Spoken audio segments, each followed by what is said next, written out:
ஜோதிட வணக்கம். 12 ராசிக்காரர்களுக்கு இந்த 2025 காதலர் தினம் எப்படி இருக்கும் அப்படிங்கிறத நம்ம இதில் கொஞ்சம் தெளிவாக பார்க்க போகிறோம்.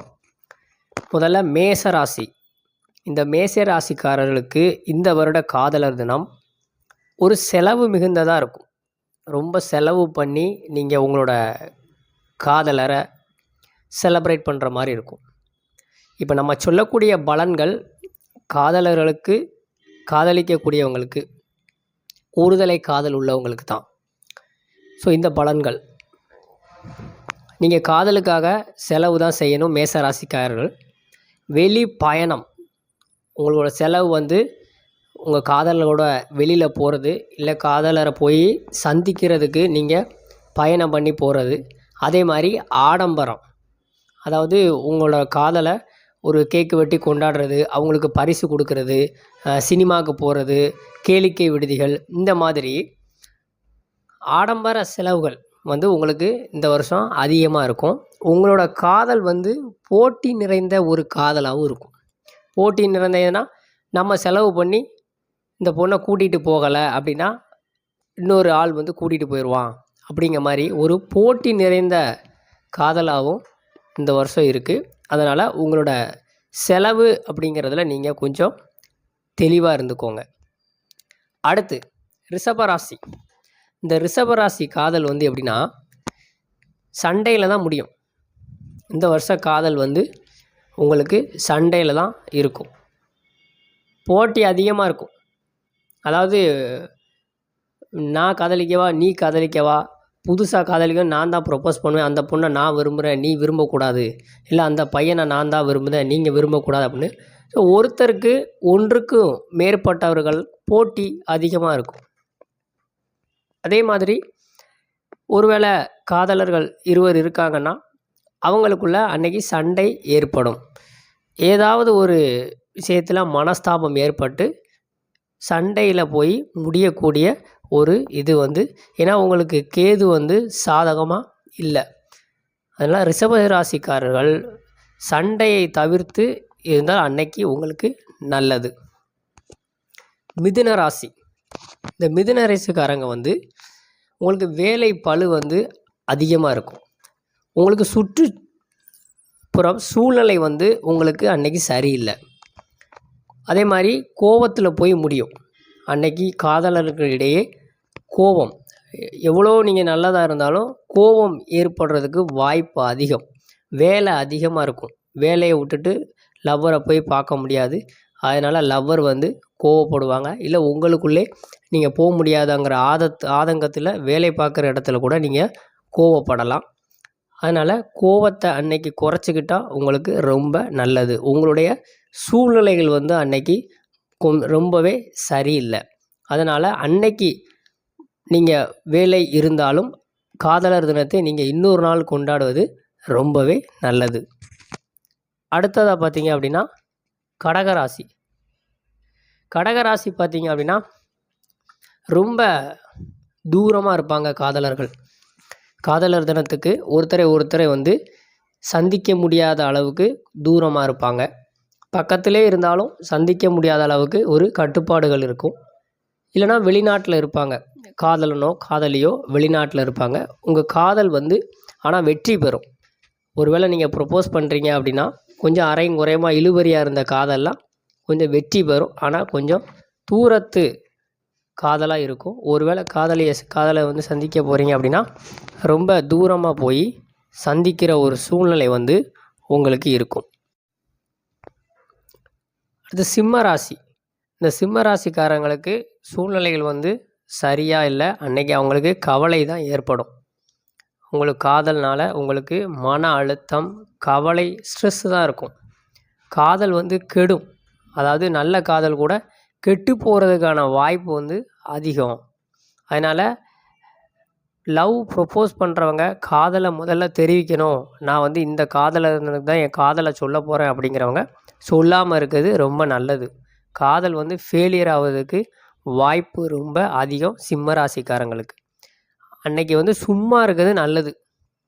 ஒன்றுமே பண்ணாட்டாலும் நீங்கள் சும்மா இருந்தீங்கன்னா அன்னைக்கு நல்லது. அதனால் நான் காதலை போய் சொல்ல போகிறேன் அப்படின்லாம் எதுவும் சொன்னீங்க அப்படின்னா கண்டிப்பாக ஃபெயிலியர் ஆகிறதுக்கான வாய்ப்பு அதிகம். அது உங்களுக்கு கவலையை தான் கொடுக்கும். அதனால் மோசமான ஒரு சூழ்நிலை வந்து சிம்ம ராசிக்காரங்களுக்கு இருக்குது. அடுத்து கன்னிராசி.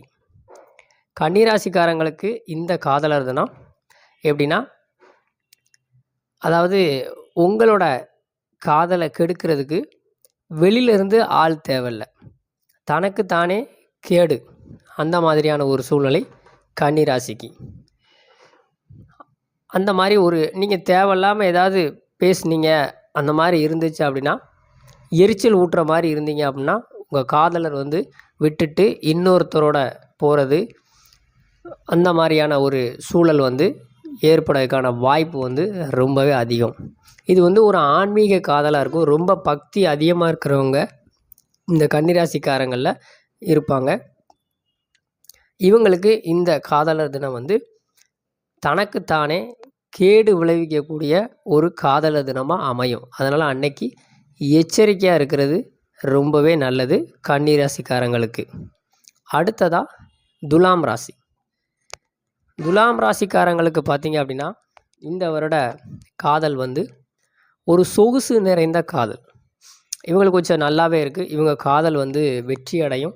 அன்னைக்கு நீங்கள் காதலை முத சொல்கிறீங்க அப்படின்னா உங்களோட காதல் வந்து சக்ஸஸாக இருக்கும். அதை ஏற்றுக்கிடுவாங்க. ஆனால் ரொம்ப சொகுசாக இருக்கும். காதலுக்கு சுறுசுறுப்பாக காலையில் எந்திரிக்கணும், உடனே காதலரை போய் பார்க்கணும், அந்த மாதிரிலாம் நடக்காது. காதலி காலையில் 7 மணிக்கு வர சொன்னால், இல்லை நான் 10 மணிக்கு தான் வருவேன், 9 மணிக்கு தான் எந்திரிப்பேன், அந்த மாதிரியான ஒரு சோம்பேறித்தனமான ஒரு சூழல் வந்து துலாம் ராசியில் இருக்கும். அந்த சோம்பேறித்தனமும் அந்த இதுவும் உங்களோட காதலை கெடுக்காமல் நீங்கள் பார்த்துக்கிறது ரொம்பவே நல்லது. ரொம்ப தூக்கம் வந்து அதிகமாக இருக்கும் உங்களுக்கு. அதனால் காதல் சக்ஸஸ் தான். பட் இருந்தாலும் உங்களோட சோம்பேறித்தனத்தால் அந்த காதல் வந்து கெடாமல் பார்த்துக்கிறது ரொம்பவே நல்லது. அடுத்து விருச்சிக ராசி. விருச்சிக ராசிக்கு இந்த வருஷம் காதலர் தினம் ஒரே சந்தோஷம்தான்.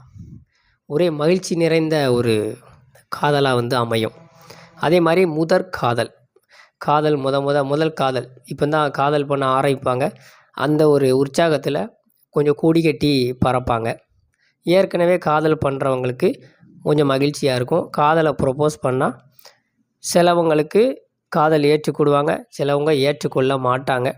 ஆனால் கொஞ்சம் ஒத்துக்கொள்கிற மாதிரி இருக்கும். சந்தோஷம் கொடுக்கக்கூடிய ஒரு காதலாக இருக்கும். இன்னொன்று குறிப்பாக என்ன அப்படின்னா, விருச்சிக ராசிக்கு உங்களோட காதல் வந்து நீங்கள் இருக்கும் மதத்திற்கு அந்நிய மதமாக இருக்க அதிக வாய்ப்பு இருக்குது.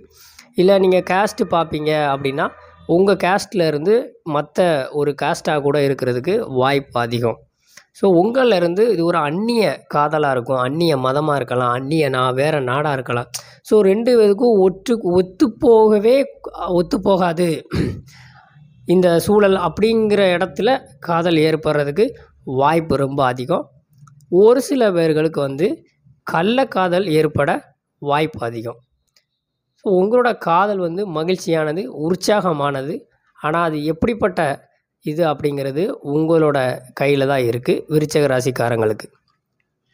அடுத்து மகர ராசி. மகர ராசிக்காரங்களுக்கு இந்த காதலர் தினம் தகராறு காதல். உங்களுக்கு காதல் வந்து ஒரே தகராறு. அதாவது காதலர்களுக்குள்ளே தகராறு இருக்கு இல்லையா, உங்களோட சுற்றுப்புற சூழலில் தகராறு ஏற்படும். உங்களோட காதல் வீட்டுக்கு தெரிஞ்சிருச்சு, இல்லை அது திருமணத்தை நோக்கி நகருது அப்படின்னா அது தகராறில் முடியும். ஆனால் சக்ஸஸ் ஆக வாய்ப்பு அதிகம். மகர ராசிக்காரங்களுக்கு காதல் வெற்றி பெறும். ப்ரப்போஸ் பண்ணுறீங்க, காதலை போய் தெரிவிக்கிறீங்க அப்படின்னா அது கண்டிப்பாக ஏற்றுக்கொள்ளப்படும், நல்லதாகவே ஒரு அமையும்.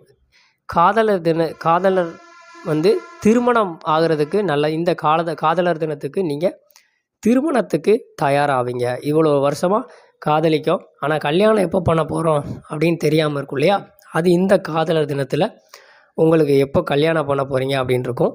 திருமணத்துக்கு எதிர்ப்பு இருக்கவங்க ஓடி போய் கல்யாணம் பண்ணுறதுக்கான வாய்ப்புகள் வந்து இதில் இருக்குது. அதில் கொஞ்சம் எச்சரிக்கையாக இருக்கிறது மகர ராசிக்காரங்களுக்கு நல்லது. ரொம்ப செலவு இருக்கும், வேலைப்பளு அதிகமாக இருக்கும். வேலையும் அதிகமாக இருக்கும், செலவும் அதிகமாக இருக்கும். காதலும் அதிகமாக இருக்கும், காதலில் பிரச்சனையும் அதிகமாகவே இருக்கும். மகர ராசிக்காரர்களுக்கு காதல் வந்து இந்த வருஷம் சக்ஸஸ் தான். ஆனால் ரொம்ப ஒரு டஃப்பான கடினமான சூழல் வந்து உங்களுக்கு இருக்கும் மகர ராசிக்காரங்களுக்கு. அடுத்து கும்பராசி. கும்பராசிக்காரங்களுக்கு நல்ல சூழ்நிலை. இது வந்து ஆன்மீக காதல், ஆடம்பர காதல். அதாவது ஆன்மீகமாகவும் இருக்கும், ஆடம்பரம். என்ன பண்ணுவாங்க, காதலர் 2 பேரும் சேர்ந்து செலவு பண்ணி நல்லா கோவிலுக்கு போவாங்க. ஒரு கோவிலுக்கு, ஒரு தலத்துக்கு போகணும், நம்ம இந்த வருஷம் காதல் இருந்துக்கு அந்த தலத்துக்கு போகலாம் அப்படின்னு அதுக்கு கொஞ்சம் அதிகமாக செலவு பண்ணி போகிறதுக்கான வாய்ப்பு வந்து அதிகம். கொஞ்சம் சண்டையும் வரும். அதுமாதிரி ஒருதலை காதலும் அதிகமாக இருக்கிறதுக்கு கும்பராசிக்கு வாய்ப்பு இருக்குது. ஒருதலையானா என்னடா இப்படி லவ் பண்ணிகிட்ருக்கோம், நம்மளால் அவங்களுக்கு ப்ரப்போஸ் பண்ண முடியலையே அப்படின்னு ஒருதலை காதலுக்கான வாய்ப்பு வந்து ரொம்ப அதிகமாக இருக்குது. அதனால் காதலை முதல்ல சொல்ல போகிறேன் அப்படின்னா இந்த காதல் இருந்ததுக்கு நீங்கள் சொல்லாமல் இருக்கிறது ரொம்பவே நல்லது கும்பராசிக்காரங்களுக்கு. அடுத்து மீனராசி. மீனராசிக்கு வந்து இந்த அலைச்சல் வந்து ரொம்ப அதிகமாக இருக்கும். ஒரு கடன் காதல் அப்படின்னு சொல்லலாம். ரொம்ப கடன் வாங்கி செலவு பண்ணி உங்களோட பார்ட்னருக்கு நீங்கள் பரிசுகள் வழங்க போகிறேன், சர்ப்ரைஸ் பண்ண போகிறேன் அப்படின்னு சொல்லிட்டு கடன் வாங்கி செலவு பண்ணக்கூடிய சூழல் வந்து அதிகமாகவே இருக்குது. அதனால் உங்களோட கடனில் ரொம்பவே நீங்கள் எச்சரிக்கையாக இருக்கிறது நல்லது. அதே மாதிரி ரொம்ப கவலையை கொடுக்கும். காதல் வந்து ஃபெயிலியர் ஆகுறதுக்கு ரொம்ப வாய்ப்பு வந்து அதிகமாக இருக்குது மீனராசிக்காரங்களுக்கு. அதனால் கடன் தொல்லை, அதே மாதிரி உங்கள் காதலுக்கு எதிரி தொல்லை வந்து அதிகமாக இருக்கும். நீங்கள் ஒருத்தரை விரும்புகிறீர்கள் என்றால் அவரோட உறவினரோ நண்பரோ இல்லை இன்னொருத்தர் நான் விரும்புகிறேன் அப்படின்னு சொல்லிட்டு உங்களுக்கு எதிரி தொல்லை வந்து அதிகமாக இருக்கும். அப்போது கடன், எதிரி, கவலை எல்லாமே இருக்கும். அதனால் உங்கள் காதல் வந்து ஃபெயிலியர் ஆகாமல் பார்த்துக்கிறது மீனராசிக்காரங்களுக்கு அன்றைக்கி முக்கியமான ஒரு விஷயம். இப்போ இந்த 12 ராசிக்கான இந்த காதலர் தின பலன்களை நம்ம பார்த்தோம். இந்த பலன்கள் வந்து ஒரு சில உங்களுக்கு இது பலிக்காமல் இருக்கலாம். அப்படின்னா அவங்களோட சுய ஜாதகத்தில் சில தசாபுத்திகள் ரொம்பவே நல்லதாக இருக்குது அப்படிங்கிற பட்சத்தில் அவங்களுக்கு எல்லாமே சக்ஸஸாக முடியும்.